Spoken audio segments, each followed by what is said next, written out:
Hi there, Kathy Crow again. Sorry, I had to come back. I had to stop, scrap that one and start all over again. So I hope you are still with me.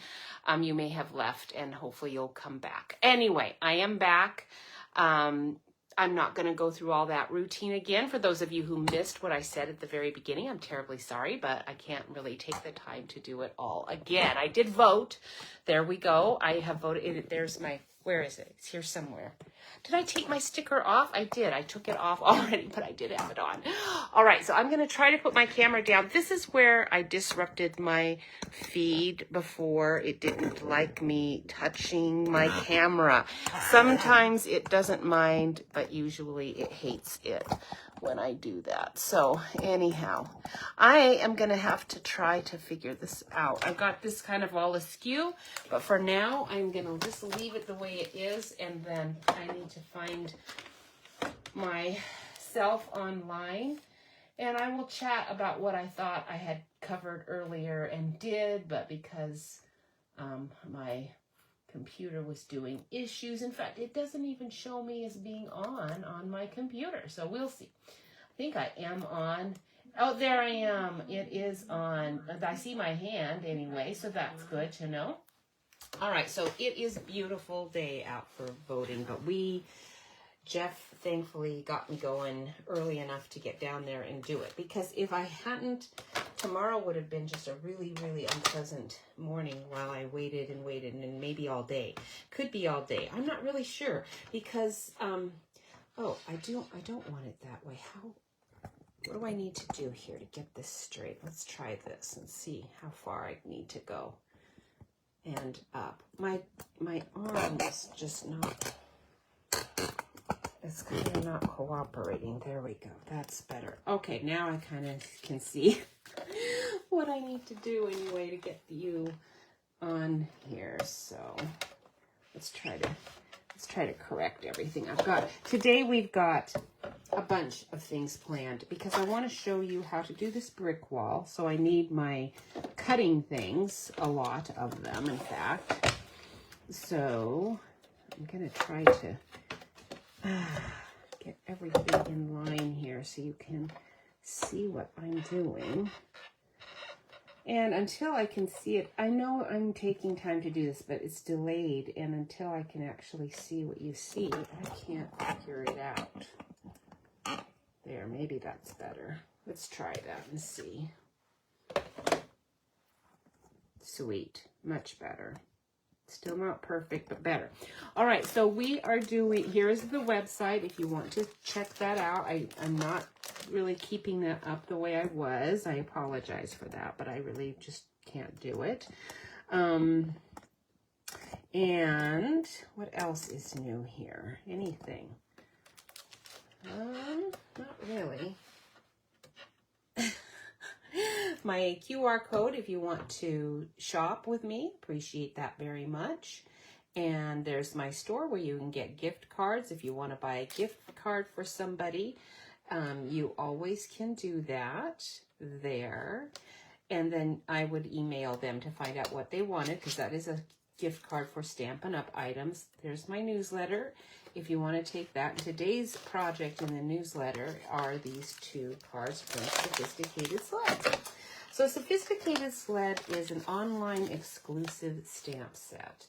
And I'm sure you were wondering what is the difference between exclusive stamp sets and just our regular catalog items. And the fact is that the online exclusives are going to be changed like every couple of months. So you definitely want to get used to using the online experience. A lot of people are kind of resistant to it because we're not used to having to do that. We're used to being able to just go to the computer, go to your catalog and leaf through it. And then I know I keep touching this. I'm sorry. We will stop in a minute. I'm just still working here. The catalog is fine. It's not going anywhere. But on the other hand, it's not as user-friendly as it used to be because people don't use it. Frankly, a lot of people don't need it. And we're all learning how to adjust to that fact. Because if you're like me, you're a catalog lover. I like catalogs. I can take them places in my bag and look at them at leisure wherever I am without having to hope my phone is connecting properly. And I can't see anything on that tiny little screen on my phone, and you can't hold it. And in a catalog, you can see bigger pictures, and it usually has better description, and I don't get lost trying to click through things. And so yes, those of us who don't like online stuff, it's been difficult, but we're getting there. Some of us anyway. Some of us are just thinking like, this is too much trouble. And then you just look at things like this and figure it out. And that can work too. That's why I'm doing that. That's partly why I'm doing it. Mostly I do this just to have fun with the people who are on my team and with you. And once in a while to show you something really cool that's Stampin' Up! Has. It's new. That I think you will want, because it just helps you make beautiful cards. The point of making the beautiful cards is to make other people happy, right? So here is what I've done with this background after I added some pool party. I wanted to show you how wonderful this paper is, because it's very versatile. I don't know how long it's going to be around. It is in the catalog, so it's going to be here until June anyway. Unless they run out, sometimes that happens. And I haven't seen a lot of people using it. And I know we do have a lot. We have an old embossing folder that might even be current right now that does a wood grain. It's not the same because there's planks in one. I don't know if it's the current one. But whatever we have will disappear somehow or whatever. This... I have a few of these kinds of embossing powder, backgrounds, because I like a wood as a background. So I always make sure I have some. But for those of you who don't want to keep a lot of stuff around, paper is a good choice, because then you don't need to keep a lot of it. In fact, if you are going to just do mostly cards this size, you could take your 12 by 12 and just cut it into 4-inch lines and cut it in half. It's 4, and you'd have 4 by 6, and then you could store it in a smaller space. Of course, you're limiting yourself if you want, big scrapbook sheets. So you wouldn't want to do that if you're a scrapbooker. But if you're not, and you're just doing cards, and you only do pretty much this size or smaller, because my cards are slightly larger than your average. The average ones, I believe, are A2s. Which are 3.5 or 3 3/4 by 4 something. And I never do them that size. Mine are 4 1/4 by 5.5. Just because I need more space to put all the things I like to do. Okay, so today we're going to do this background and this background. This is our brick wall, brick and mortar wall. This is, I think, in the catalog still. Not sure, though. It might be retired. But I hope you still have it. It's I think one of our best. I think it's still in there. So I'm going to show you how I did that, if you don't know already, and how to make this a crumb cake background, which is what this is. And then in this paper, you will want to find it. It's in the newsletter, so click the link, and then you will be able to order it through me. Wood textured specialty paper is what it's called. Okay. Now, my feed is really acting up, and it could be because it is election day. So there's tons of people online. I mean, all over town. They're all online because they're all literally in line. Thousands of people. I was just with some of them, and they're all on their phone in line, because they're going to be there for hours. So it's going to be this way today. It's going to be this worse tomorrow, and so just bear with me, and we'll see what we can get through.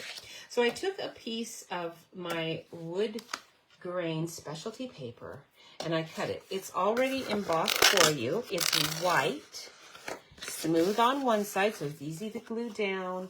It's textured on this side, but as you can see, it's white. But the beauty of that is that means that you can turn it into any color you want.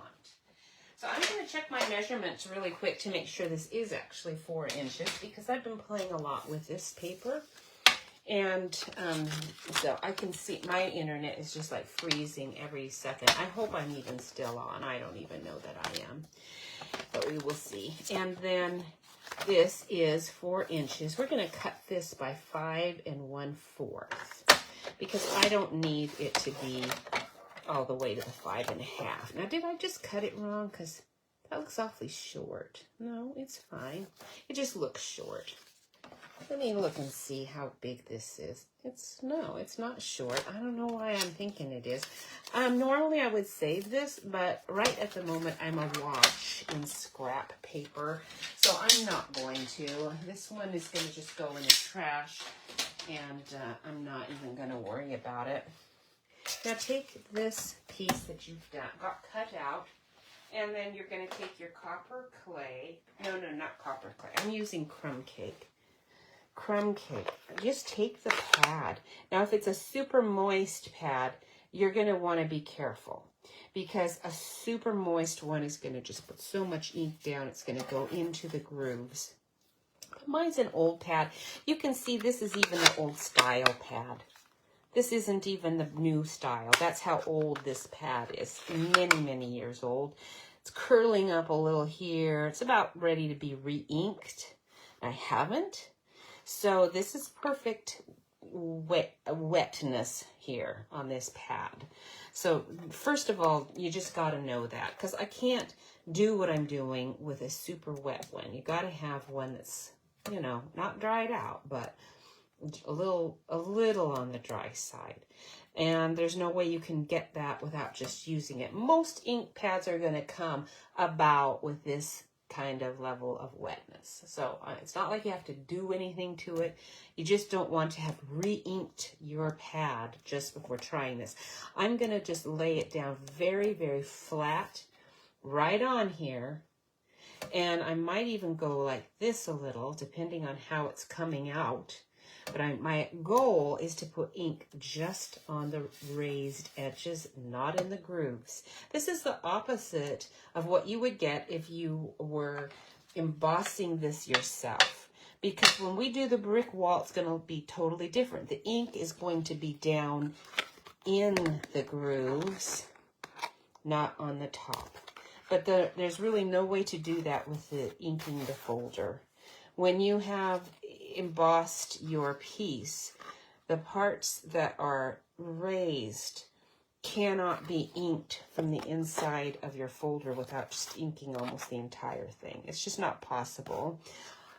You know, I mean, I've tried it, but there's just no way to really do it effectively. You could do it like, it's easier and better to do it like this, or with a, I would use a very, very flat sponge, not our nice rounded brushes. Brushes are going to get it down into this. You got to have something nice and flat. All right, I've talked a lot about it. Let's try it. Okay, so I'm going to start in the middle here. Okay. Oh, that was really dark. And you can see I'm getting lines. For some reason, my pad is not even getting the center bit at all. So now I'm desperate. So I'm going to go ahead and go like this and see what happens. There we go. So I'm going to have to just take a very light touch to this. And since I've already messed it up, I'm probably going to have to do another piece. And then I'll rescue this later. Because I'm going to have to do it this way. Now, if my pad was straighter and flatter, I could have done it the way I started it.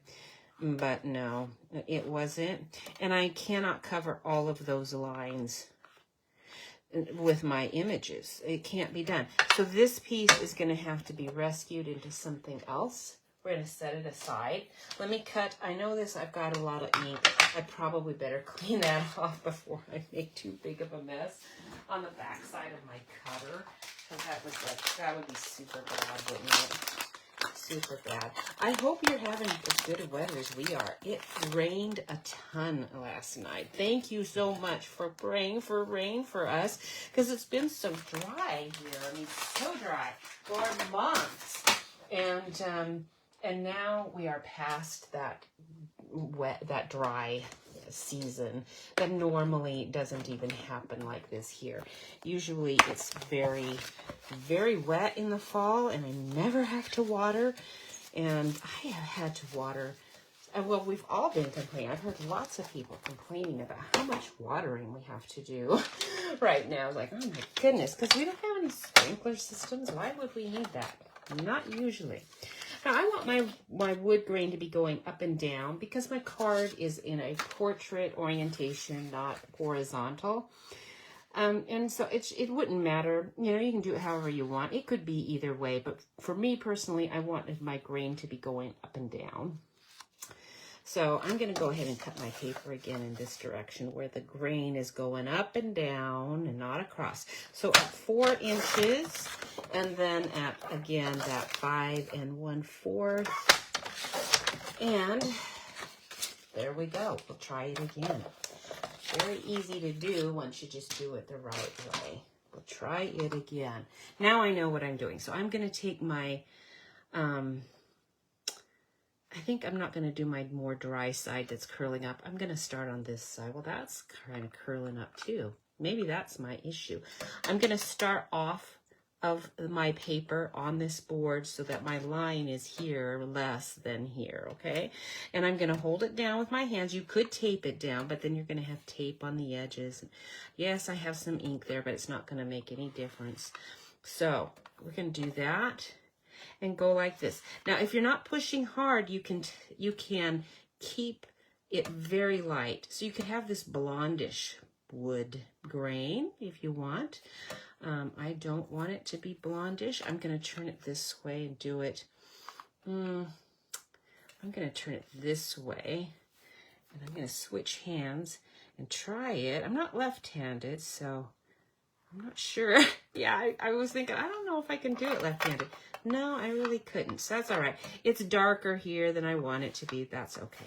You know, one of the things that you want to be careful of is having your piece cut.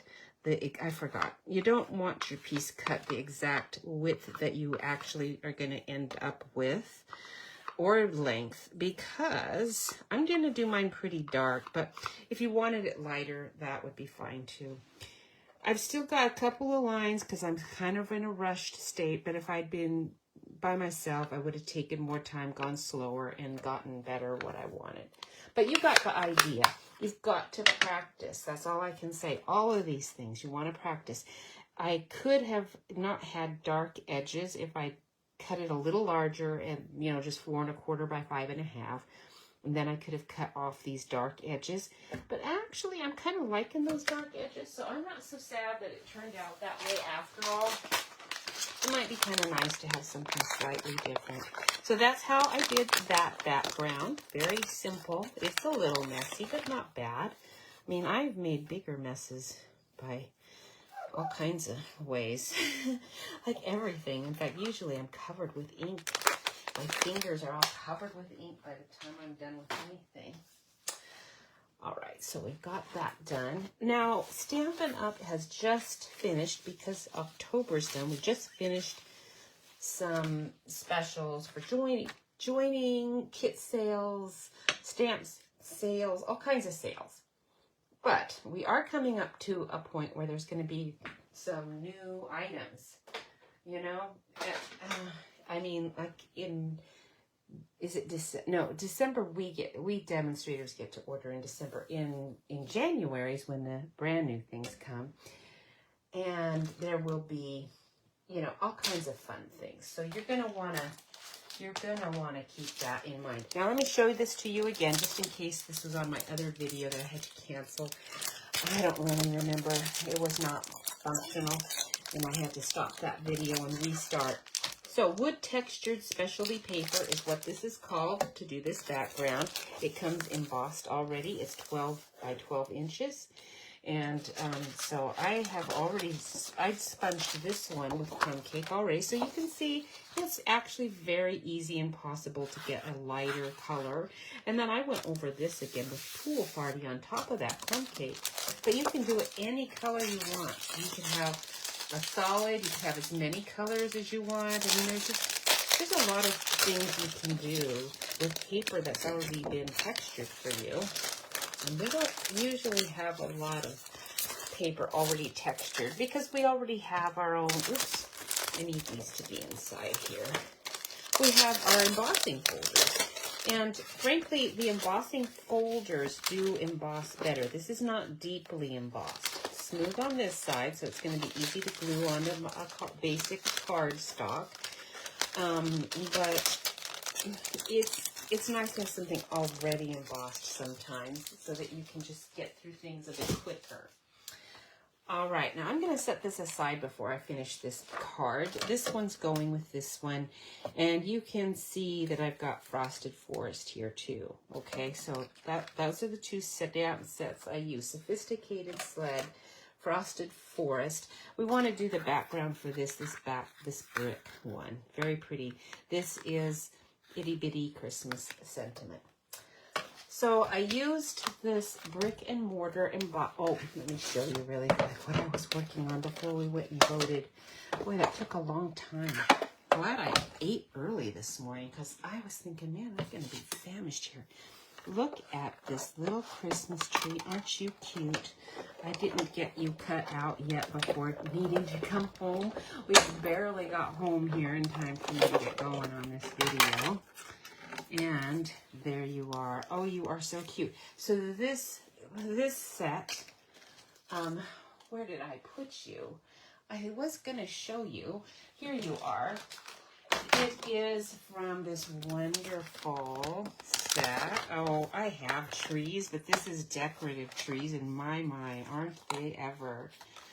Look at these. So the stamps are fun. Oh, Christmas tree, a very Merry Christmas, all fine and dandy.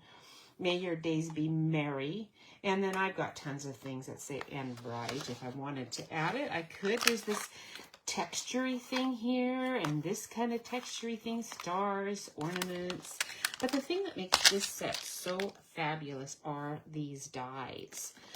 So I haven't cut hardly any of these out yet because I just gotten started on it this morning. And this snowflake one, look at that. Isn't that gorgeous? So I'm going to work on that on my own later.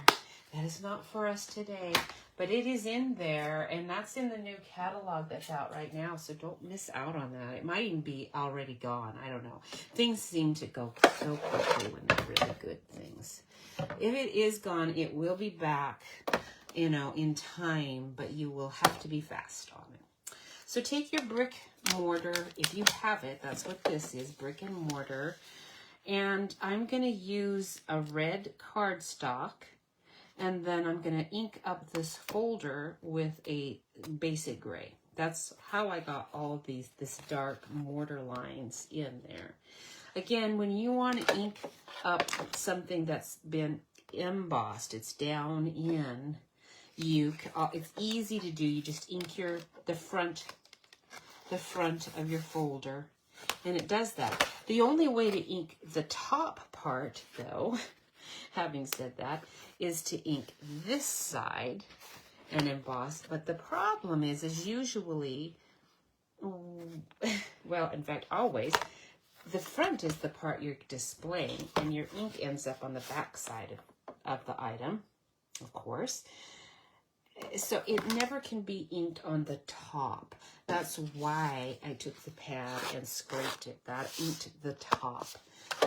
But on this card, I'm inking down in the mortar, okay? So I'm going to take well, first, let me cut my real red. I don't have any cut out for me, so let me grab a sheet of real red while the clock chimes something. Guess it must be 1:30 already, my goodness. And, oops, sorry. Oh, that really bumped it good. Wow. We're going to go, that was really bad. Oh, man, yeah, we want to go 4 inches again. 4 inches by 5 1/4. Because, again, this is just my standard size. And I'm going to keep hitting this like over and over again. I can see that. So now take your basic gray. If that seems too dark to you, you could do, you know, let's do Pebble Path. I really like Pebble Path. It's a little bit more of a brownish gray rather than just gray. So I'm going to do Pebble Path. Oh, I've got like little dots all over it. Why, I wonder? I don't know. Let's carefully pick those off. Not sure what kind of confetti got into this. Something kind of did. Okay. Very interesting. Let me grab my wet thing there. All right. Now, you're going to look at your folder, find the front. It has Stampin' Up's logo on it. That's the front. And then you're going to ink that up. And you can check just to make sure. Yes, I feel that the raised part is the grooves. So that's exactly what I want inked up. So I'm going to just lay my ink all over here, making sure it's all over the entire bit. And then if you don't want it to be that dark, you can wipe it off a little bit. You don't want to wipe it into the tops. You can see there is some stuff on the top though. And I actually didn't mind that. I kind of wanted it to be rustic looking brick. So I didn't care so much about that.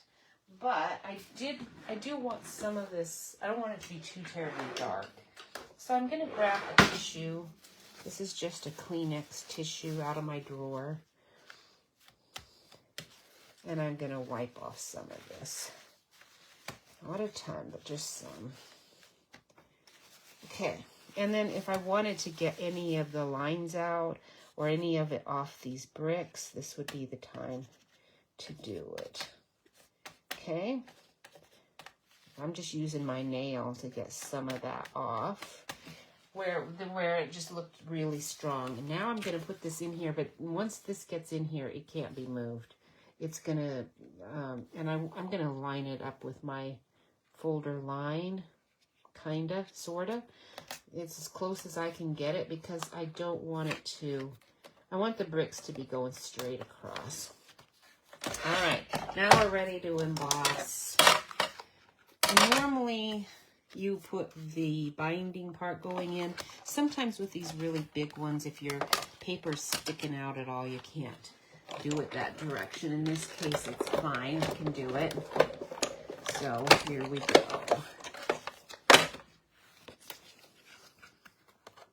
Oh, doesn't that look nice? I love it. Really pretty.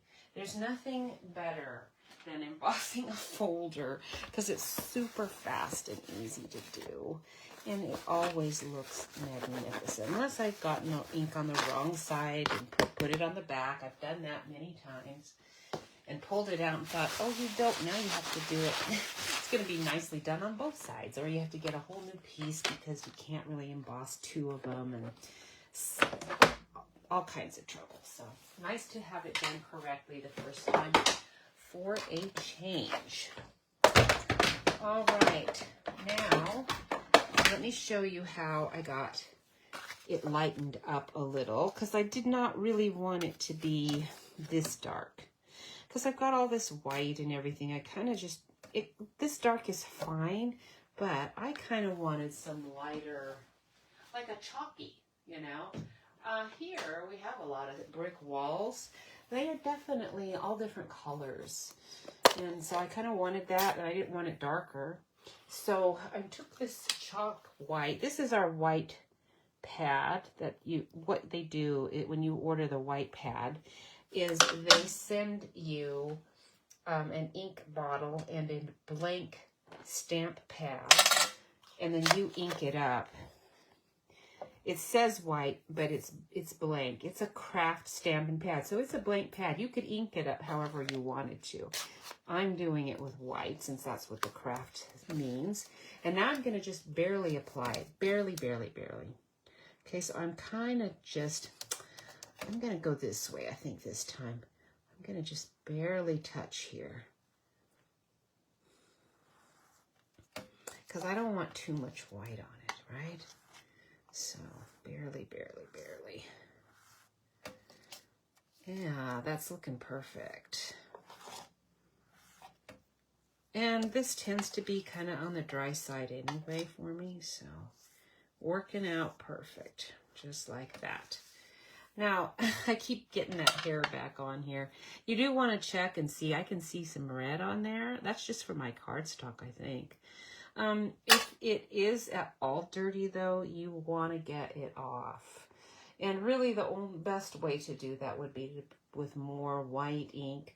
Just put it on there and then use a spoon or something and try to get as much of that color off. I'm not too worried about it because I don't use the pad that much. It's fine. And I can make do with other, if color got on it for some strange reason like now with the red, I can handle it. It will be fine. I just have to kind of notice it. Next time I go to use that pad, I hope I notice it. That would be the only thing, is if I didn't really notice it. So we just finished a whole bunch of specials. Don't wait for specials. Right now, the items that are out there, the good ones that you want, they will not last. So just go for it. There's going to be some kind of a special in January. There will be a celebration. That always is a really good time to buy. So you can wait for that. There will be some new items then because there will be the new catalog. So you can wait, but I sure wouldn't myself. I think today I'm going to do shaded spruce. I think the green I had on there was, oh, who knows what the green is. Because I think my paper that I used, it could be Call Me Clover. I don't see the label on it. It's a pretty bright green. And I really liked it. But I think I'm going to just use my shaded spruce instead. You can see it's much darker than the green I used. But I don't even know. I think that was Call Me Clover. And you cannot buy Call Me Clover. It's been out. It's been gone a long time. I'm going to take my shaded spruce and cut it at 5.5 this direction. We're going to use it on both cards. So I'll leave one that size, but I'm going to cut this one at 4 1/4. And then that will be my base for both of these cards. This one and this one. Okay, I do really like that brown edge. It actually looks pretty good. I am going to want to make sure this is the bottom, though. All my Sled stuff's going to have to go and cover up kind of my messy spot. And I do need to cut some white so that we have something to stamp on, because I do need some other, I need some things, right? Need some items to put on these cards. So we'll cut this basic white 5.5. We're going to go ahead and do it 4 1/4, just to make it easier for me to work with. And then we can stamp our items, our Sled items and my tree items. Let's do my cute little trees. I haven't done a newsletter, I don't think, with this. Did I? I don't think so, but I really like it. It's a pretty set. It's a background set for me. But look, it has all the dies for it. It has this really nice border thing, too, with trees. And somebody's done it, and it really looks good. This is the Frosted Forest masks. And when I am going to do this in a newsletter at some point, and I'm going to show you how to do some nice things with this. There's a die to cut that out. I already cut this one out, and I'm going to use that one, but I also am going to make a new one with the big one. It gives you 2 spruces, those 2. And you could call it a spruce, you could call it a fir. I know it's probably a fir, but I don't care. It can be either one. It doesn't really matter. It's most of us don't worry too much about how accurate our agricultural terms are. So I'm going to go ahead and do that. And let's use black ink. One more tuxedo black pad to stamp that out right there. Okay, and then I'm going to use that one, so I don't need to do that one. And then we will do our sleds. We need 2 sleds and 2 ice skates. Do any of you ice skate? Have you ever done it? Because we had an ice skating rink in Spokane where I grew up. And in one neighborhood where my parents were renting, I wonder, should I cut this out right now? No, I'll just set it to the side. There was a pond. I remember that there was a pond that we could skate on one winter because it froze so much. But it must, I don't even know if it was really a pond. I'm kind of wondering if it was possible that we skated on what was just a, muddy, wet, temporary, big giant type puddle, really. And I don't remember. I thought it was a pond. And it was in a park. But later when I, as an adult, went to find what I thought was the place, it did not have a pond. So I'm not really sure. But I do remember ice skating or seeing kids do it there. So they might not have had actual ice skates. In my first grade child's eye, I thought they did. All right, I'm getting this inked up pretty good because I really want it to be black, and I'm not getting out my Stamparatus for this. Okay, so I'm just pushing this down. It's going to be good enough. Even if there's some white flecks in it, I am going to live with it. Now, that's not looking... Is it big enough? Not sure. Let me look again here if it is. Yeah, it was really going to all fit. I do need 2 of these. Okay, nice. Let's do another one. And it is going to be a long time before it is cold enough for anybody to be doing any sledding around here. They do a lot of sledding in the Ozarks, but they tend to do it more towards Branson. Where we are, we don't get as much. I need to ink that one spot up better. We don't get as much snow here, which is why we're living here. I did look at Branson. It looked like a super fun place to be when we moved here, but I'm not a big fan of the snow. I used to be, but I don't ski anymore and never really was much of a skier. Too expensive for me.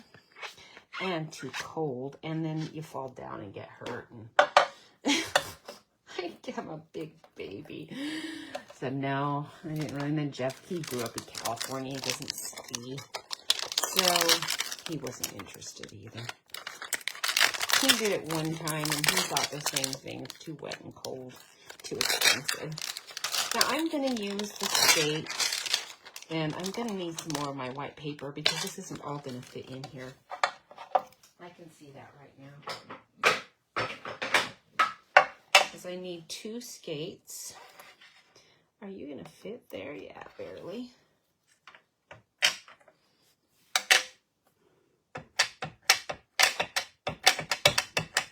Okay. So 1 and 2. And the other skates I colored in red. But these, you can just leave them white. They look pretty good, just as is, don't they? You can take a gold or silver, I guess would be better. Silver ink, like the painty pen, Zig painty pen, or even a gray to do the blades. If you want those to be silvery looking. And let's set this aside and put out my other white, so I can do the wreaths. We want 1 wreath with this kind of wreath.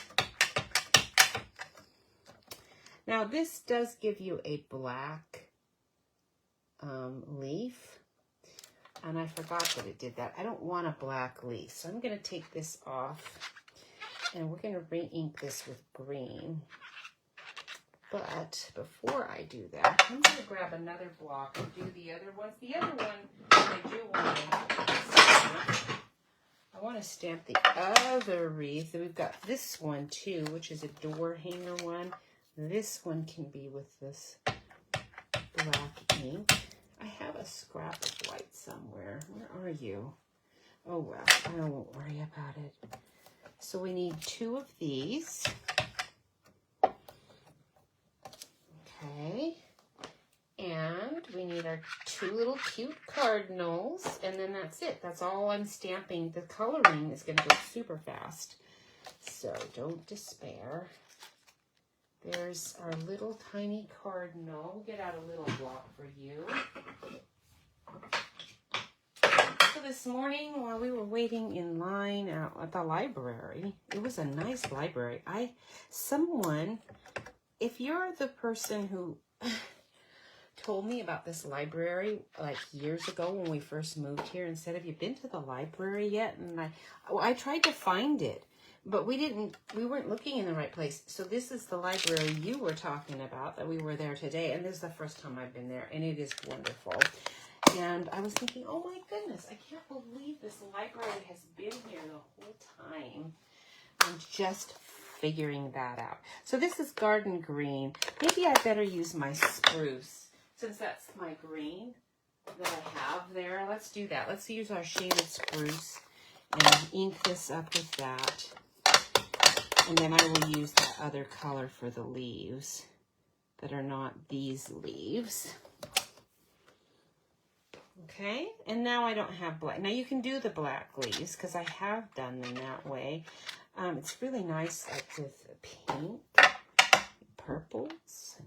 You could do, again, your silver zig pen to highlight the berries, and there's some cool things you can do with that, but I'm not doing that because I'm not going to go do that color today.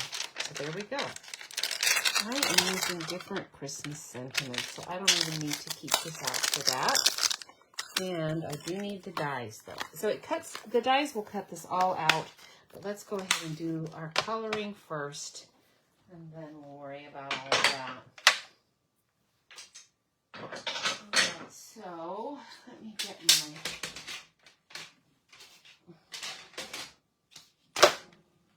pens down. I need green. Okay, so here's our light shaded spruce. I'm going to use that first. And I need to get out all the things that we're coloring. So we're going to do these and these. I'm going to use my light shaded spruce. Actually, for the tree, this tree first, I'm going to use the dark one, just the bullet tip. And I'm just going to go through here like this, a little bit underneath. Just a little. Don't do it too much. It's pretty dark. This dark shaded spruce has got a lot of ink on it. A lot of dark green ink. Just these bottom lines for this tree. This is a really pretty one. Now this one you could call a spruce or a fir, because it might be a fir, but you can't even really see the needles. They're so small. Now let's do the light one. Just gonna kind of go coloring that in a little bit, not a lot, mostly just to blend that dark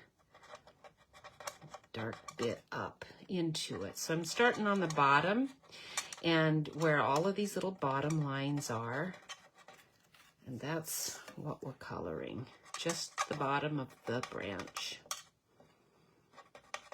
And then we'll get the highlight colors in on the top. So the sun would be coming down on top. The top should be lighter. The bottoms are just where the lines are. So you just go where, you don't do all of them, just do most. You don't have to do all of them. You don't even have to do as many of them as I'm doing. for it to look really good. You can put some in there, but I'm going to have my trunk coming down, so I don't want a ton of green on the inside where that trunk is. Do you like Christmas trees where you can see the trunk? Or do you like your Christmas trees really full, all the needles covering the whole trunk? You can't even see it. When I was a kid, that was the only kind of Christmas tree I ever saw. I heard thunder. Oh man, I am so glad we are not standing out in that line with it raining. Now please don't rain on those poor voters. That would be so bad. Okay, I'm going to go ahead and use this though on this green, this light shaded spruce. Just pick one of the leaf types. Don't do all of them with this color. It's pretty dark. In fact, I shouldn't have done all of that. That ended up being way too dark. I'm going to just do that. And what else do I need? Oh yes, this one. This one, I do want some of this in here, but because it's so dark, we're just doing the lines on these leaves. Okay. Just the lines. I'm not doing the line neatly. It can be sloppy because I'm going to be working in that ink throughout the whole leaf. So it doesn't have to be super neat. It does match what I got here, so that's good because we kind of want those two trees to match. And shaded spruce, we are done with you. Now we want old olive. That is Granny of the Green. You know what? I'm also going to get out my soft sea foam. I know I will be using that, but I'm trying to find. There's dark old olive. There we go. There's a light old olive. Just for a little bit different color here. Okay, so we're going to go right over those same, because that was pretty dark. We're going to get that lightened up a little bit with this more yellowy green. And then I'm going to use the same one on these long ones. Okay. Just so we have a variety, because these leaves are such a different change of color, of shape. They obviously are a different type. I'm going to go ahead and use this, not here. I'm going to use this old olive, though, on this, just on the top. Just on the top of these branches. And then we're going to work that all in. This will give me some green, but I think what I'm going to do is come in with a yellow. And we're going to work these greens kind of together with a yellow. And I might have to bring in a Copic pen. We'll see. I'm going to start with my soft sea foam and see what we get. Soft sea foam has a nice yet bluish tone to it, like our shaded spruce. But this old olive is going to give us some yellow tones already without me having to use a yellow pen. We're going to use our shaded spruce on that. I'm going to keep this out. Or not shaded spruce, I mean my soft sea foam. Get your dark one out. Let's see how it is first. Pretty good, actually. So now I'm going to use my soft sea foam and just try to blend all. I am going over the trunk. It doesn't matter. My brown is going to cover this. This is a really light color. So I'm kind of going fast so that I can get this done quickly. You want to be careful with your nibs. So normally I would be using my bullet tip here and not making such a big mess, but I'm just trying to get this through quick and get this all blended in nicely. I would also want to be leaving maybe a little bit more white in between some of this. And then if I was not using this nib, that'd be easier to accomplish, but that's okay. You can do it fast too. See, looks pretty good. We're not done with that, but we're getting there. Now I'm going to use this on these. I do want to be careful not to get into the berries. This color is fine to cover up with blue or with other green or something, but my red, I really want it to look red. So don't really want a soft sea foam base underneath my berries. So be a little careful there. Or the ribbon, because I want that to be a nice red as well. Okay, this is going to look pretty good as is, but it can get better. This is why you need these blending pens. They do color easy and beautifully. It just takes a tiny bit of effort to practice to get it to look the way you want it. Now for this one, I don't mind having this color like as a general background all over this whole wreath. It's so light, it's not distracting at all. So there, that one's almost done. Very, very fast. That was with a dark one. I don't even need this light one. I am going to take my yellow. Probably don't need this unless there's something I want to highlight with a slightly different green. I think I'm done with this. So we're going to get rid of this one and this one. But I do need my yellow.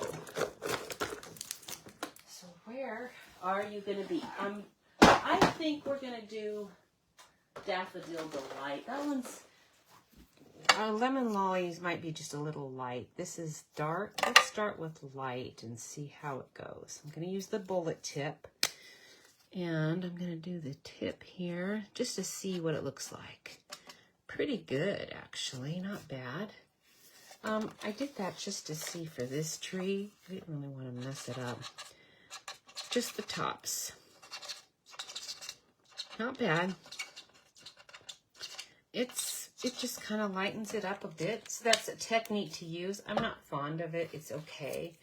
I actually just prefer more green. But now that we've got some this yellow and some of the seafoam on here, it might be enough of an underpainting to add some of this. Normally, I would be using a Copic pen, but since I'm not showing that to you right now, you can try your lightest greens. Light shaded spruce isn't too bad. I'm going to see what it does down here. I'm trying to just go light. It's pretty dark, actually. Pretty dark. So I am not going to use that. I'm going to find another one that I think will work. Pool Party is a turquoise, but if I can find you in my greens, I think I have Pool Party in with my greens. I'm not seeing you. So let's look in the blues. You might be in the blues. I do have some in the blues. You can use your blue Pool Party, the light one, and it'll add some blue tones to where that yellow was. I think actually, well, that's pretty wet looking, so let's try it. Yeah, that looks good. All right, so I'm going to just go all over it. That's where the old olive was and the soft sea foam. And this is just kind of bluing it up, making it look a little less yellow. This is what you can do when you don't want to buy other pens. You want to stick with your Stampin' Up! Ones. Just try different colors and see what you get. If you don't like what you're getting, use your pencils. Now there's always pencils, all kinds.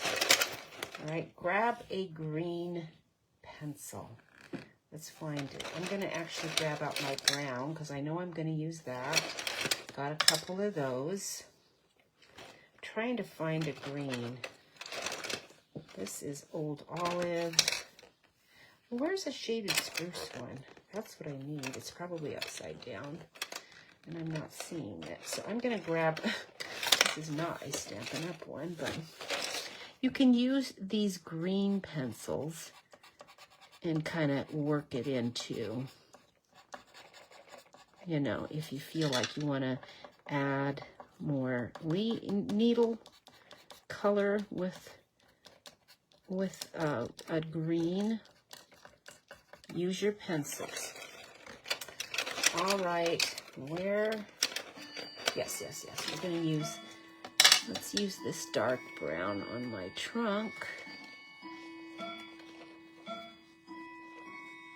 And this is our Cajun Craze also, just to kind of lighten it up a bit.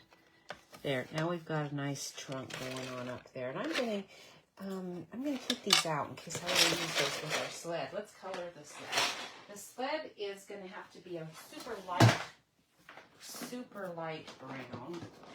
So I'm going to start with a 700 is a number that's a pretty light flesh tone one.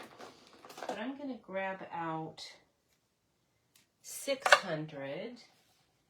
And I'm going to also grab out my bronze and ivory. Here's the 700. And I do want crumb cake out, even though crumb cake is not, because crumb cake's actually the ultimate color. I kind of need it to be a little bit, just so this one matches it. I'm going to start with crumb cake on this, the one that's going on here, because you can see it's quite a different brown than all of these. These are much more yellowy. Bronze, it kind of goes with, but it can be iffy mixing these up. So unless you are watching a demonstrator that's given, oh, hi Michelle, it's nice to see you. Unless you are watching a demonstrator that's giving you the exact pens, you just need to kind of experiment to see which ones blend. Because not all of them do. Some of them do, some of them don't. Okay, don't overdo. It's not a big deal. I'm just doing some of these grains. But you definitely do not have to do every single line. It's just way too time consuming to do that.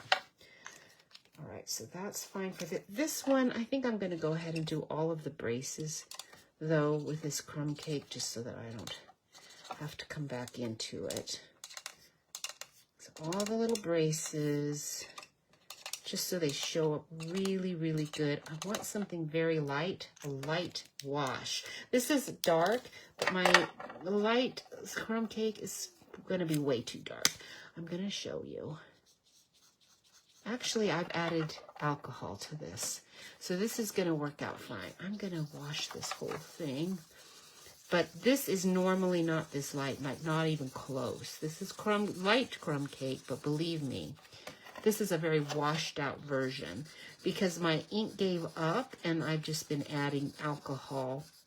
Not pure alcohol, it's the blending pen alcohol. You can buy it at the craft stores. Only do it with pens that are almost gone because the nibs get ruined, and I wouldn't recommend it if you want to keep your pen for a while. It's only good with pens are going to be coming. You're going to be replacing soon anyway. That was 700.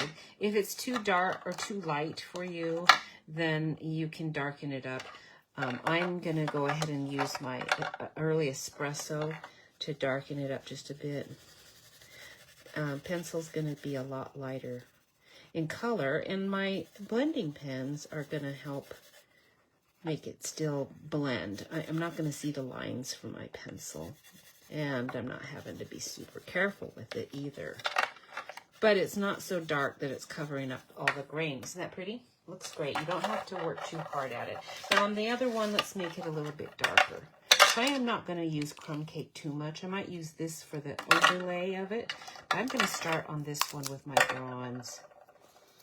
Okay, so we're going to do bronze for all these lines.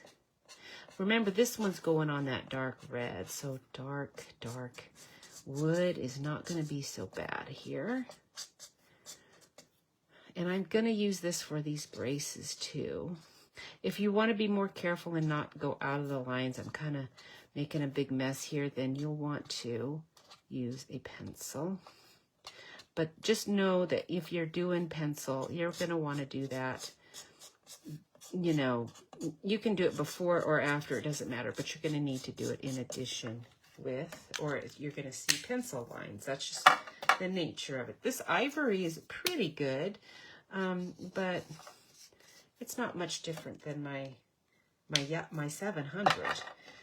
And I think what I want actually is dark crumb cake on this. So let's try it. Yeah, I like. So we're going to do this. This is going to give us a little bit darker wood. I'm not coloring it, just again, kind of putting lines in. This is just going to give me a little darker grain than the other one.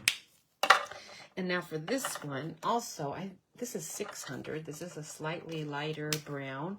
So 600 and 700 for browns, really, really good. If you're not doing a variety of flesh tones, you might not have tried these, because these pens, although they're not called, I don't think, flesh tones anymore. That's how we originally marketed them in the catalog, and they are wonderful for that. But if you don't do a variety of different skin tones for different ethnic groups, then you're not going to care about that, and you're going to want to these for just different browns. Browns are in every natural image that you're going to be coloring. This is ivory. Now, what do you think? Doesn't that look great? You do not have to be a master colorer to get a whole lot of variety with just 3 or 4 different browns. Isn't that pretty? And you saw how carelessly I did that, right? So this ivory is paired with bronze. This is how you buy it. Comes as bronze and ivory together. And then all of these are paired. Light and dark crumb cake. The numbers are paired together. I don't know if 600 and 700 go together though. And that's that. And I don't think I need my pencils, but we're going to stick them there just in case. You never know. And we've got red to do my ribbons. I don't need to try to get these out of the way. Oh, good. I love the thunder, especially when it's not like a serious storm. This is not going to be serious. I don't think my phone has done a weather alert for me. So that means we're not in fear of tornado or anything. All right, so we're going to do dark red. For the skates, one skate, I definitely want you to be red, just so that you kind of stand out on my little card a little bit. So we're going to do one red.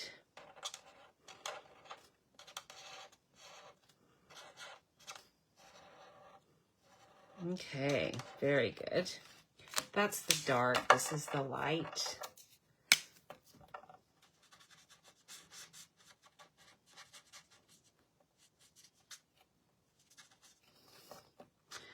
I'm not done.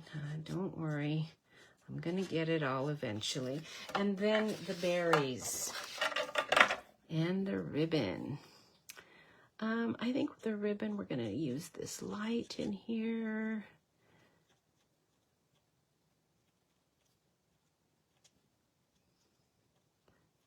This does not have to take long.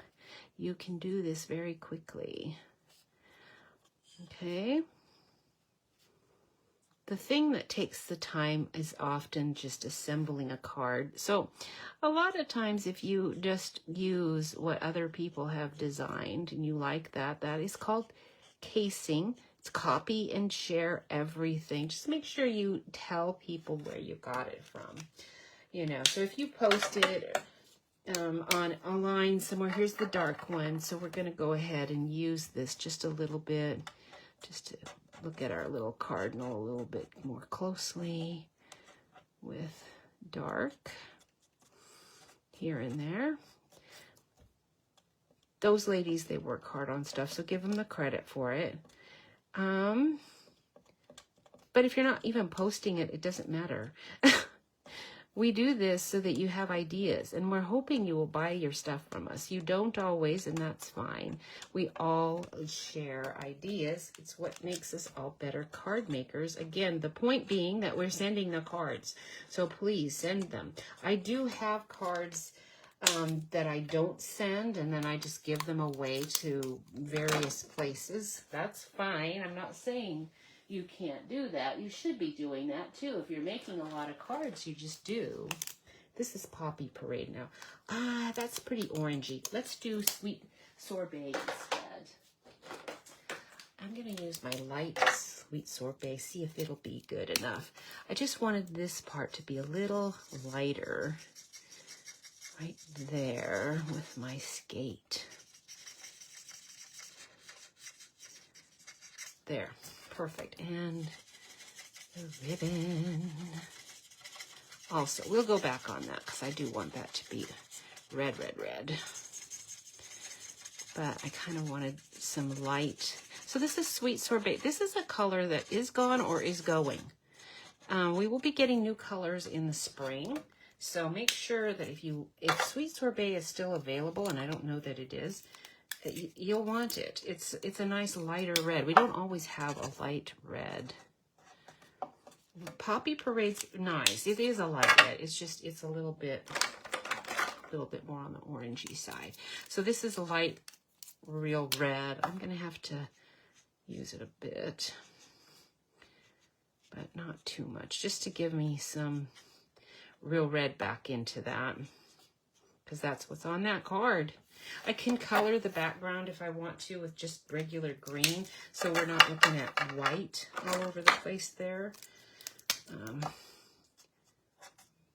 But it doesn't matter whether you do that or not. It's fine. It's going to make my little wreath look like it's a little less just hanging out there in the middle of nowhere. Oh, I forgot my berries. Let's use, oh, that's Sweet Sorbet. Here we go, real red, dark real red, perfect.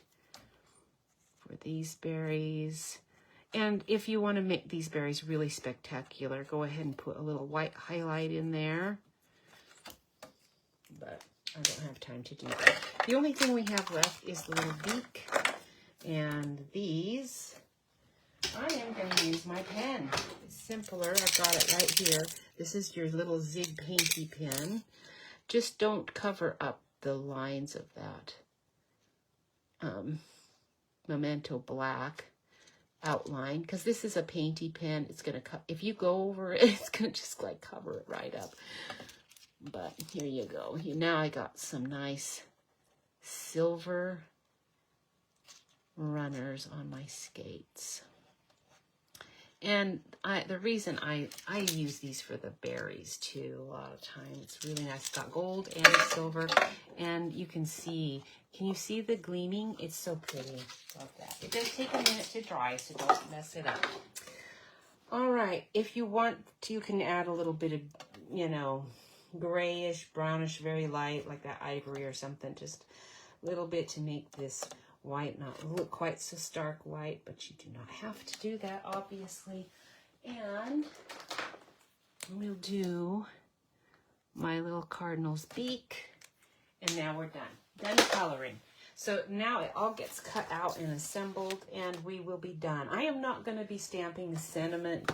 I'm going to leave that to your imagination, because I'm going a little long, because I still do have to cut all of this out. That does take a bit of time. Move my pens so they don't just all fall all over the floor. They will otherwise. Okay, so first of all, we'll start for order.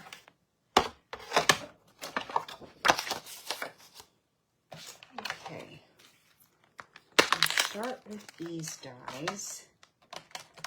Got this one. I might have to cut each one of these out before I do this, because otherwise it just takes too long.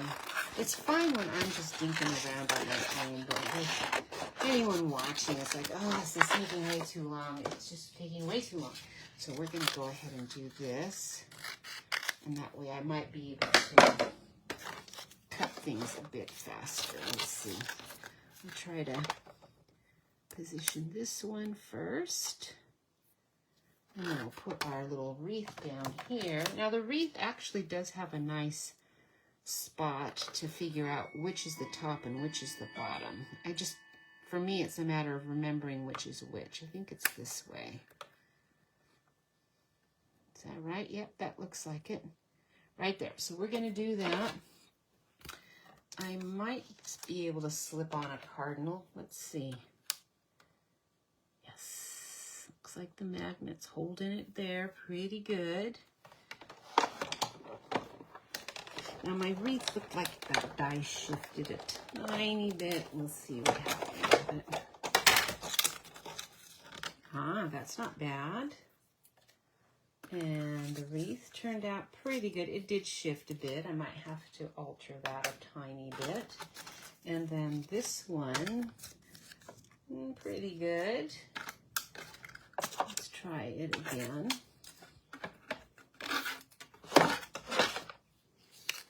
Okay, so we'll get this one out here. Like that.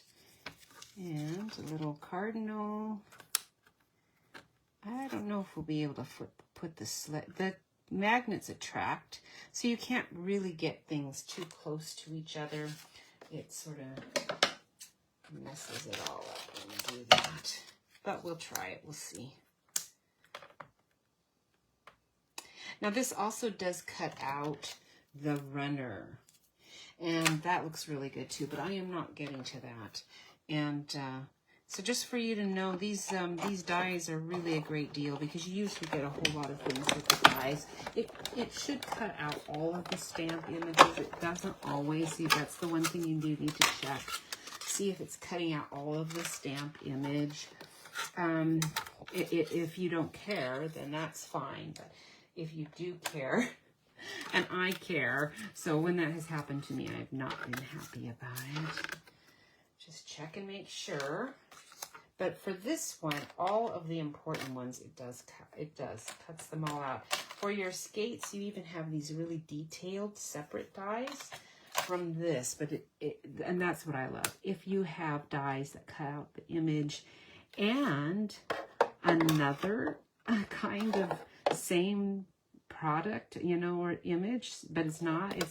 It's a die cut that's different and yet the same. So you can make different cards look, you know, even more different than you would expect. That probably sounds really foolish, but like on this one, you've got these laces too that you can do. So it's like separate little laces. That looks really cool. But we're going very simple here. So there's that one. Isn't it cute? I really like these. And even these red ones. When I cut these out the first time in red, after I colored them, I thought, oh, I don't know if I like red skates. I think I want, because I had a pair of white skates when I was a kid, and I wanted them to be white. Or maybe they were roller skates. I don't remember. But maybe because I never had ice skates, did I? I don't think so. All right, we have two more, because I want to cut the spruce out too. Of course, that's with Frosty Forest. Let's get the sled cut out. All right, oops. That shifted on me. Let's do it again.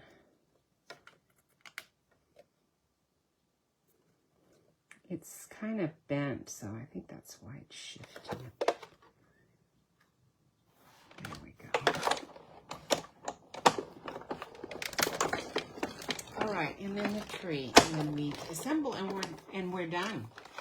The ribbon.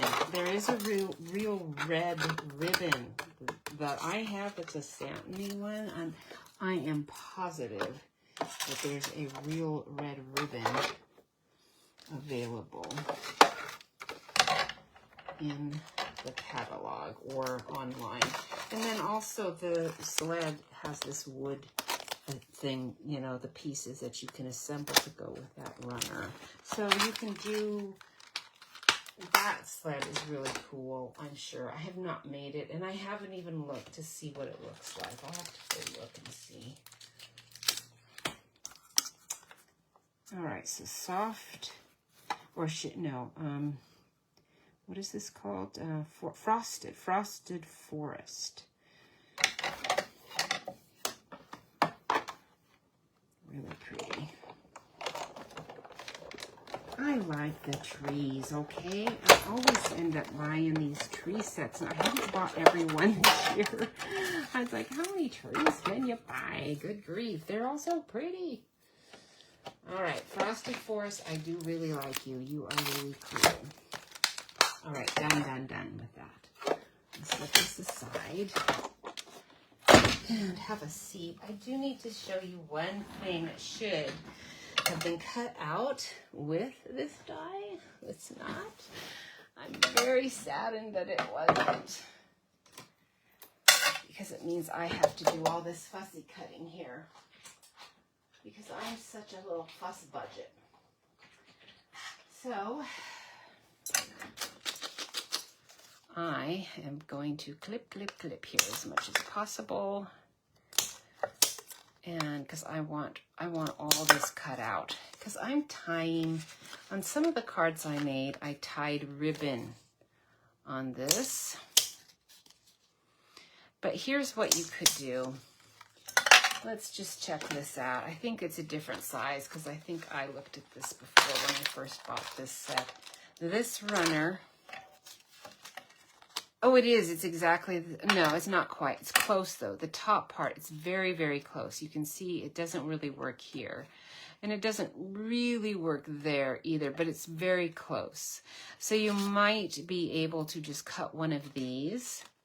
It's pretty close. And the tail and the width isn't quite right. It's close. It's like, seriously, Stampin' Up, if it's close, how come you couldn't have made it perfect? But whatever. Then I just do my little, in the evening when I'm watching TV and trying not to eat, because I don't want to overeat and gain all the 100 pounds back, because it's so easy to do. So easy. This weekend we went, of course, we always go to Brahms after church and have my double scoop waffle cone for me. Jeff gets his. They have they have flavors. They have peanut butter cup, which is wonderful. So that's what I had this time, because peanut butter cup and my other favorite, chocolate almond, oftentimes you know, they have barely a little in the bottom. It's like, nah, I'm not going to make them go open a whole new one. And I can see there's hardly any peanut butter cups down in there. So no, I'm not. I'll order a different flavor. But this Sunday they had new gallons, 5 gallons, whatever size those ice cream places have in their freezer case. And the almond chocolate too. And it was loaded with almonds, loaded with peanut butter cups, and loaded with little peanut butter swirl. Oh, it was wonderful. And I gained a pound, of course, because it was so wonderful. Sometimes I do better than others. I just ate more that day, apparently. And partly that was because I ate early, because we volunteered in this is the Sunday. The first 2 Sundays we volunteer in the middle school program, and that has been such a blessing. We have loved it, just loved it. Those kids are so fun. Fun. The guy who runs it is why it goes so well, because the kids are great, but they're kids, you know. They are fun kids, but that's because he just runs such a great program. It has been so good. And I learned something I think, like this time it was Josiah, you know, and he did a very brief overview of the minor and the major prophets, and I had forgotten. It's been a long time since I was in Bible classes as a young student, and I know we heard this before, but I had forgotten that minor prophets are called minor prophets only because they're very small books. Very, very small books. It's not because they're not important. I already knew it was not because they weren't on it. I knew it wasn't that they weren't important, but anyway, it wasn't just that. There was something else too, but obviously not as impactful because I don't remember it off the top of my head. Our sermon was so good. So the other thing about volunteering in the church that we're doing, I love it. We can volunteer in the morning at the first service with the kids. And that's really, Garrett said when they needed us most. And I was like, oh, it's wonderful. Because we're trying to be helpful here, not just fill a spot, you know. So I was really praying this is going to be a perfect spot for us and for them. And it is.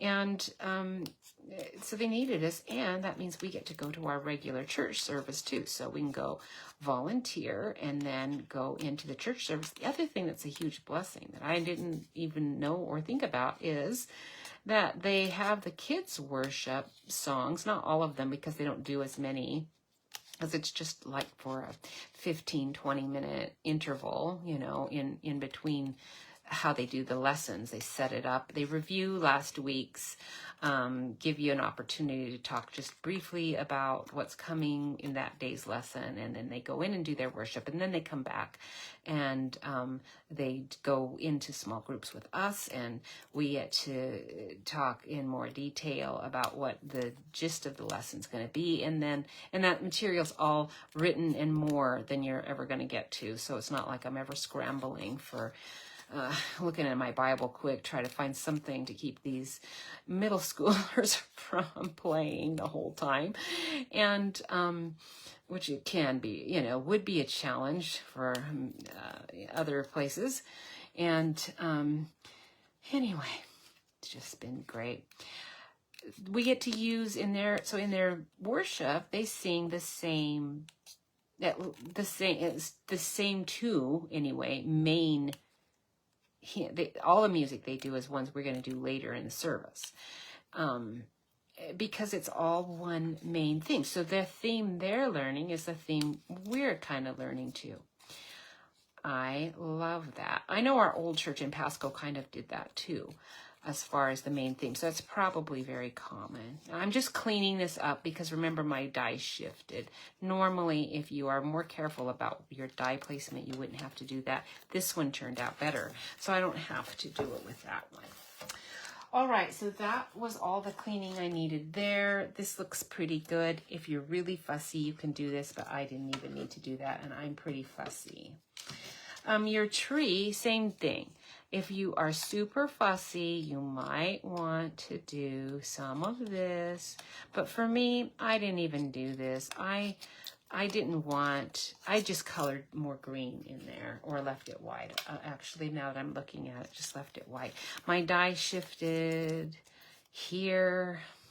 Actually, fair amount. I can see the little divots aren't really even where they're supposed to be. So, yes, I'm having to kind of correct my sloppy die placement. But if you're careful, you do not have to do this. This is the reason we're buying these dies, is to not be fussy cutting. So don't let this scare you. You will not be doing that. You just need to be more careful than I was, and you will be, because you won't be trying to get all this stuff done in a very small amount of time. All right, we are ready to assemble. We're going to put the brick wall here. We're going to put one of the sleds like right here. We're going to take this and put it here. Okay, I kind of liked it to be like this with this handle sticking out over it. So just find the part of the wreath you want to be on the top. I think I'm going to make sure the fattest white part that I kind of did sloppily is down here. This is kind of not great either, so let's shift it a little more. Kind of do it like that. And then I'm going to put my skates here, because I want them to appear to be tied here to the sled. This little guy is going to be perching with a dimensional right here. And then you take one of these and it's going to go here. So let's shift it all over, lay it all on here so you make sure you're getting it on in the right place. That's going to go there. Okay, like that. And then your sentiment is going to go up here. So it's going to have to be a really skinny one. I am going to glue this. I'm just kind of showing it to you so you get an idea. Now for this one, I want to put, I forgot. I wanted a red around the edge because I need more red to match the red here. So I'm going to take my spruce and trim it down 1/4 of an inch, not 1/4, 1/8 of an inch on both sides. And then maybe all 4 sides. I'm not sure. We'll start with an 1/8 and see how it looks. I might have to trim some of this down too, because I want to see a red border that's going to be the 5.5 by 4.25. Okay, so we're going to do that. I need to do this and get these together first before I do anything else, because I need to tie a ribbon on that. This is where these trees are coming in. It's on that one. So let's go ahead and do that. Let me grab, I've still got my real red right here, so it's not hard to do. In fact, I bet you I have, aha, I do. So here's our, I think this is 5.5. Let's check. 5.5. No, it's bigger. Let's see, is this big enough? No, it's not. That's 4. Oh my goodness, look what I did. I cut it 4.25. Did I? Or 4? Let's check this one. I bet this one's 4.25. It's bigger then. So we're going to go 4.25 on this side. And then 5.5 on this side. And now I've got my base. Okay, and then I'm going to take my shaded spruce. We're going to cut off 1/8 of an inch. Let's go on this side so I'm doing it correctly, because I got my board upside down. That's why I can't see anything. Okay, that's the 1/4 and that's the 1/8. So we're going to cut 1/8 of an inch off there and 1/8 of an inch off on this side.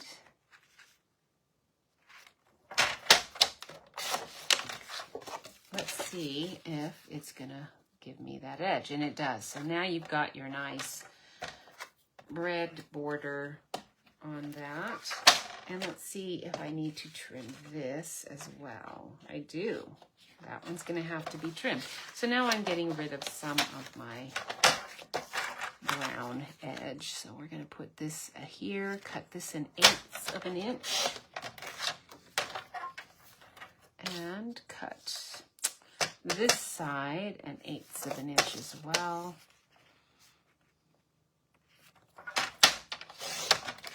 Okay, now it should lay on here with a nice shaded spruce edge that has a nicer red edge.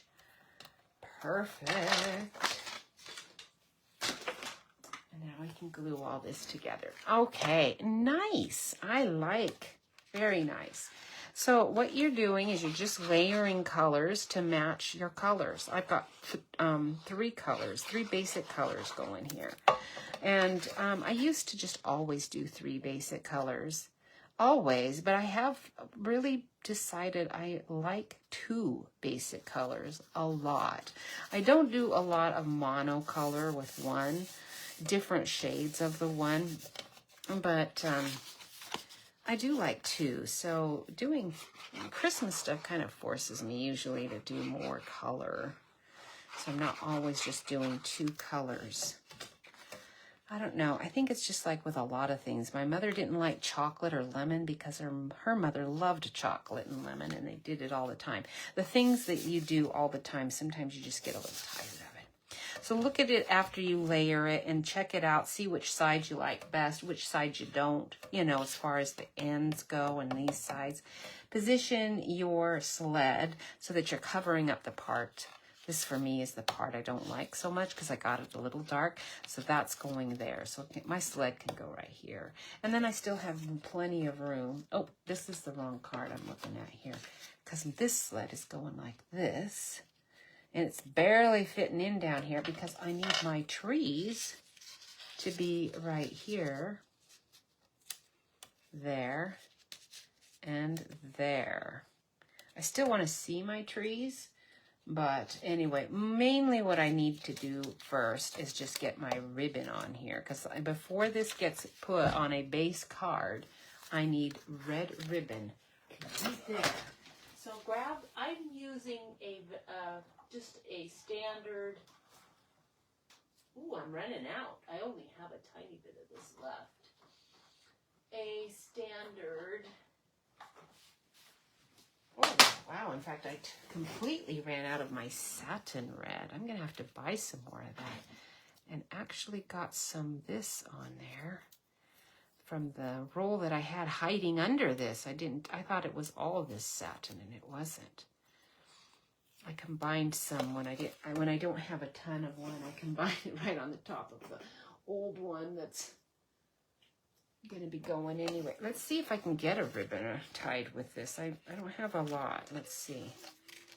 All right, so I'm going to just do this as easy as possible here. Oh, good. I think I can do this without too much trouble. Sometimes bows are a problem for me. It depends which way I do it. If I do it, wrap it around the top or the bottom, it doesn't really matter. Sometimes it's good, sometimes it's not. That actually turned out pretty good. I might live with it. Not bad. I'm going to need to trim my edge just a little bit there. So I have a nicer little edge for my ribbon. And then I'm going to move this to this end and do it like that. Okay, perfect. So that's what you want. And I am going to slide my sled under this to position it. This is hard to do with dimensionals. So you can do it. We do have, where are my strips? We do have these strips, if I can find them. I can't find them, but we do. We have strips. We also have adhesive-backed whole sheets. Sometimes those are easier to use too. Grab scissors that you only use to clip your adhesive stuff. And now I've got like little strips here that I can assemble my... I only need to do this with this one because the other one, in fact, I'm going to switch them out. No, I need this one here. Okay, so I'm going to put this here and wrap it around. Let's see if it's showing. No, it's not. Perfect. And here's this one right there. Let's see if it's showing. If it is, I'm going to have to clip. That's just the backing showing there. And then this one, oh good, it's it. Perfect. I've got one more. Is there a little strip of anything I need this for? I don't think so. All right, so I'm going to go ahead and stick you on here. Like that. All right, now my regular dimensionals are going to be easy to apply. Since I've got this right here, I'm going to go like this for the midsection. And the only reason this was harder for me is because I've clipped out that other area, but you know, that's just because that is who I am. It's what I do. And it does provide a little bit of a cleaner look, right? I mean, that's what I think. That's why I do it. Now my regular dimensionals that are much easier to place can go on here. And we'll get these on. All right, so this one is a Christmas card. Because I wanted to use the wreaths, I didn't make it anything else. And it's got to be a winter card anyway, because who does oh, I forgot. I don't want this on yet because I need to get my trees on. This tree is going to get glued right here. So go ahead and put your glue. Ooh, I kind of left it out there foolishly. Right here, kind of sticking out the top there. And then this one on top of it, like right here, we're going to do dimensionals to show that the little one is in the front and closer.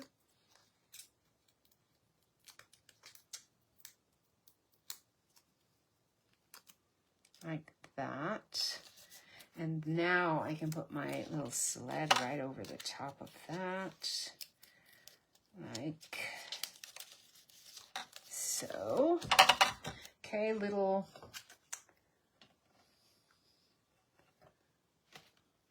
cardinal, the red skates. This is going to get glued on right here so that it looks like it's hanging down. Right from there. Let's see. I'm going to show, I want to see my handle here, and then the skates. So I just glued this to the sled and that ribbon. And now, my skates, I need to shorten up the straps on my skates because that's way too long. So this is how you do that. Just take your, just clip the straps, the laces off, and then you're going to just shorten it up to however short you need it. I'm going to go ahead and put this right on here. I'm going to glue this on. I'm going to shorten this up a bit. Not too much, but a little bit. Okay, so just glue this on here. Right there.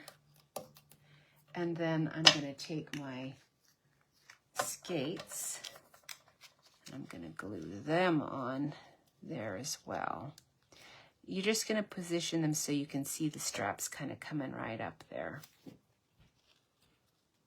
Okay, like that. And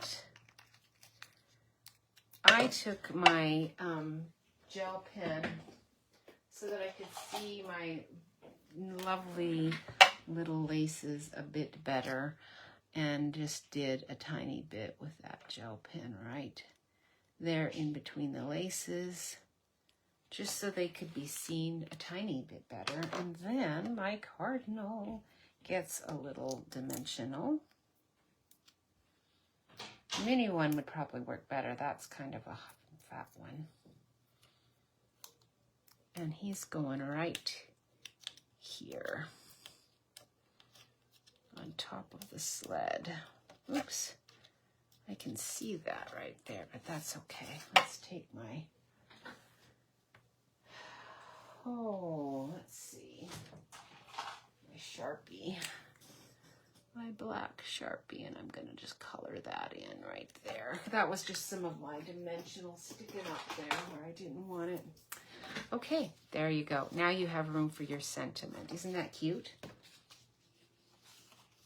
Perfect. Happy Christmas. That also, I'm sure, Itty Bitty Christmas. This is just a tag die from my long ago set. You're still having to glue this onto a 4 1/4 by 11 inch piece of card. I will use white. I used a white cardstock. And then you can stamp the inside and make it look really cool. Let's assemble this one. We're almost done. So take your brick, and we're going to glue it right onto this shade spruce.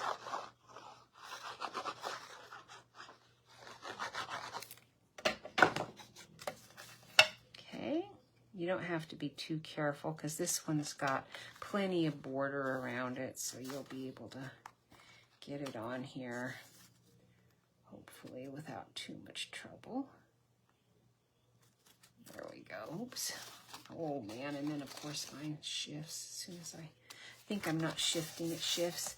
And then check your walls to see if there's a part you like better than the other. And then just, position your sled where you want it, because you're just gluing this straight on. The other things are getting dimensionaled, so you don't really need to put the sled down as far as you can. Remember, it's leaning against this wall, so you want it to look like it's down here, and you need room for your sentiment up here.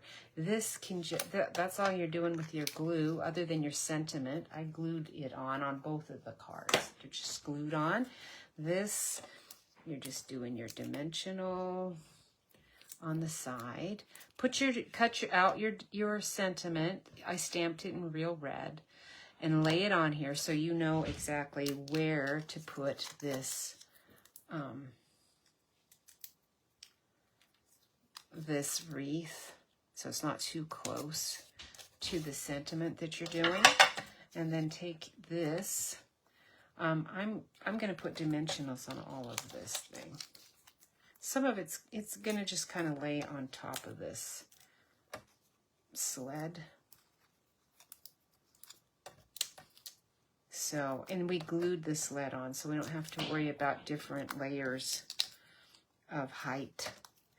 If you do the sled with a dimensional, then you kind of have to be a little more careful about which part of the wreath you glue and which part of the wreath you have a dimensional on, so that it's laying nice and flat the way you want, which would be flat on top of the sled, or sled, but with a dimensional against the wall, etc. This makes it easier. Just don't even mess with it.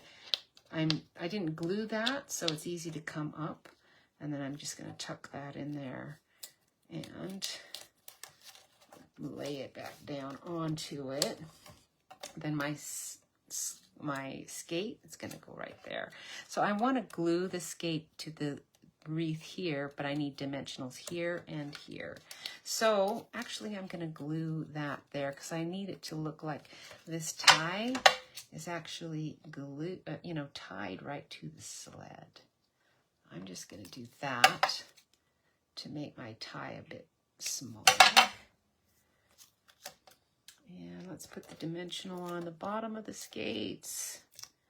Just one on each will be fine because I'm gluing the top part, so it'll hold it. So I'm going to just put a dab of glue here and a little bit there and there. And that is going to go like that. Hold it down so it stays, because of course this part is lower than this part because this has got the dimensional on it. But then it makes it look like, like it's tied on there. And we're almost done. The little cardinal, where are you? Did I lose you? I'm not seeing you. Where did you go?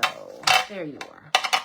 Okay, the little cardinal, you are the last piece to be put on, and the sentiment, of course. You would still have to stamp out your sentiment, put that on. This guy, he's going right here on the edge of the handle of that sled. Isn't that cute? All right, what do you think? Isn't this worth it? It is so worth it, this stamp set. I'm going to go grab my other sled really quick if I can see it fast. I'm not sure where I have it. I thought it was like right here. And so if I don't see it fast, I won't. But I was wondering how it would compare with this one. I don't see it. It must be in with the Christmas stuff. And I haven't got those things out because I only got itty bitty Christmas out. It was the only thing that I really needed. Uh-oh, I got a low battery here. That's okay. Plugged in, I suppose. All right, you guys have a wonderful day, and I will see you next week. Oh, next week, do you know what we're doing?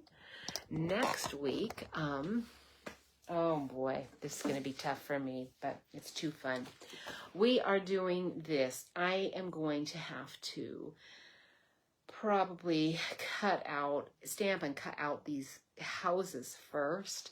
I want you to see all the stamp sets I use, because these houses and the little Santa, that is from 2 different stamp sets. But it was so cute.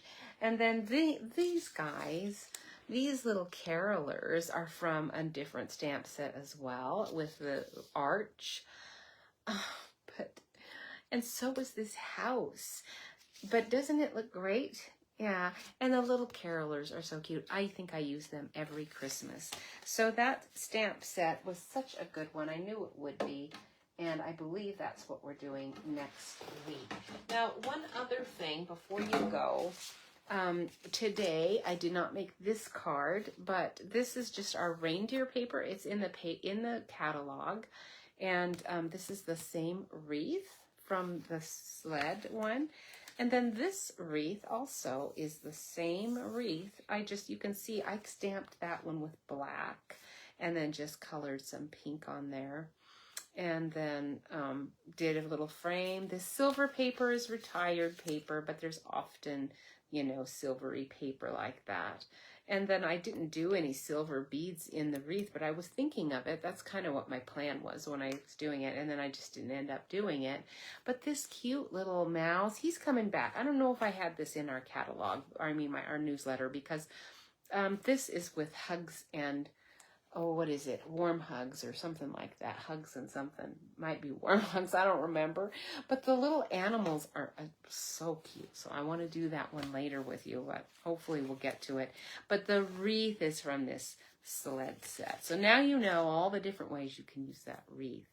And because this one, you know, this one is a Christmas card. It's just not a traditional red and green one. That's why we have all these different Christmas sayings there, just so that it could be fun. This is not a traditional one. This is just like a fun, super fun card with his little heart, squeezing his little heart.